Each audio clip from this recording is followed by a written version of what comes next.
Hello everyone, welcome back to my new another vlog. Good afternoon. আর এখন আমরা ready হয়ে চলে এসেছি স্টেশনে। তো কোথায় যাব না যাব সবটাই তোমাদেরকে বলবো, ভ্লগটার সাথে থাকো। আসলে উইন্টার ভ্যাকেশনের জন্য এঞ্জেলদের স্কুল প্রায় 17-18 দিন মতো ছুটি পড়েছে। আর গরমকালে তো কোথাও সেরকম যাওয়া হয় না, এত গরম থাকে। তো শীতকালটা এমনি এমনি তো কাটানো যায় না, তাই রেডি হয়ে বেরিয়ে পড়েছি উইন্টার ভ্যাকেশন কাটানোর জন্য। স্টেশনে বসে বসে অবস্থা পুরো খারাপ, ট্রেন পুরো 1 ঘন্টার উপর লেট। একদম ভালো লাগছে না, এখন মনে হচ্ছে ট্রেনটা এসে পৌঁছালে বাঁচি। কতক্ষণ আর স্টেশনে বসবো। আর আমার লাগাতার কদিন এত ঠান্ডা লেগেছে, গলার আওয়াজটা পুরো বুঝতেই পারছো পুরো চেঞ্জ হয়ে গেছে। তো ভেবেছিলাম তো আসতেই পারবো না, মানে এত বেশি শরীর খারাপ হয়ে গেছিলো, কিন্তু ভগবানের আশীর্বাদে তোমাদের সবার ভালোবাসাতে লাস্ট অবধি যাওয়া হচ্ছে। আসলে আমাদের ট্রেন হচ্ছে রাইট টাইম জামতাড়াতে 12টার সময়। তো কিছুদিন ধরে সব ট্রেনই মোটামুটি অনেক লেট করছে, মানে এই দানাপুরটা এখন প্রায় 2 ঘন্টা মতো লেট। স্টেশন আসার পর আমরা জানতে পারলাম, বাড়িতে থাকাকালীন যখন নেটে সার্চ করা হচ্ছিল তখন তো মোটামুটি টাইমলি দেখাচ্ছিল, তো হাতে সময় থাকতে বেরিয়ে গেছিলাম, কিন্তু এতটা যে টাইম লাগবে সেটা বুঝতে পারিনি। কিন্তু ট্রেনে বসে বসে পুরো বোর হয়ে যাচ্ছিলাম। তো ফাইনালি অনেক অপেক্ষার পর ট্রেন এসেছে, আমরাও চেপে গেছি, যে যার আমরা বগিতে চেপে পড়েছি। আর এতক্ষণ ওয়েট করার পর জাস্ট মাথাটা ফেটে যাচ্ছে মানে ব্যথাতে।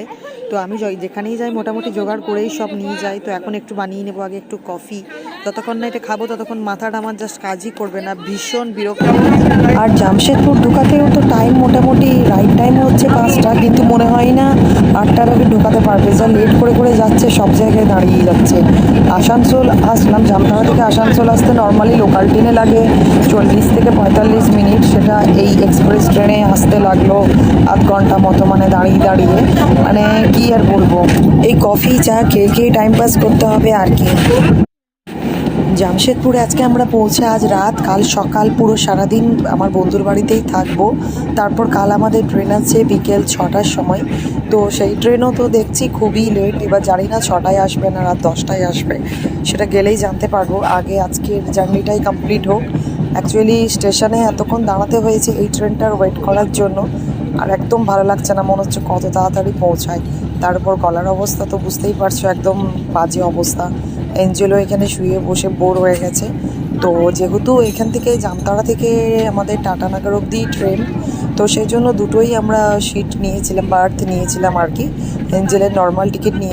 তো এতক্ষণে আসানসোল ছাড়লো ট্রেন, এখন অনেক দেরি, টাটা ঢুকতে প্রায় 2 ঘন্টা লেট চলছে ট্রেন। তো মোটামুটি আমরা খাবার টাবার খেয়ে একটু কফি টফি খেয়ে বিছানা করে শুয়ে পড়েছি, বেডিং করে শুয়ে পড়েছি। এখন অনেকটা রাস্তা, চলো একটু রেস্ট করা যাক, তারপর উঠে আবার দেখা হচ্ছে। তো চলো ব্লগটার সাথে দেখো। ট্রেন এখন আমাদের ঢুকছে জয়চণ্ডী পাহাড়, আর দেখো এটাই হচ্ছে জয়চণ্ডী পাহাড়।